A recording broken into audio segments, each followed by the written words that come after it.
তো এই যে রমনা বটমূলে মানুষ, প্রচন্ড মানুষ, রমনা পার্ক বেসিক্যালি।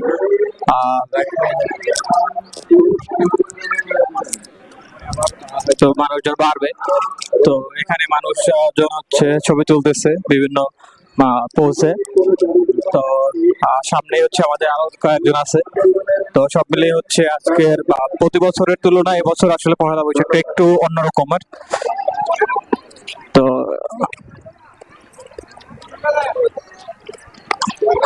সব মিলিয়ে হচ্ছে এবছর পহেলা বৈশাখটা অন্যরকমের। লোকজন মোটামুটি আগের থেকে কম, আগের তুলনায়। তারপরে দেখা গেছে যে ভালোই লোকজন বের হয়েছে রাস্তায় বা এই রমনার ইয়েতে। মানুষ হচ্ছে আজকের বিভিন্ন রঙে তারা সাজুগুজু করে আসছে।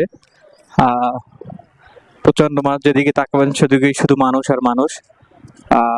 প্রচুর পরিমাণের মানুষ, যা বলার মতো না।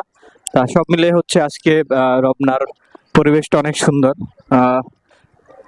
মানুষ হচ্ছে অনেক হাঁটাহাঁটি করার পরে এখন একটু রেস্ট নিচ্ছে বিভিন্ন জায়গায়, বিভিন্ন বেঞ্চে।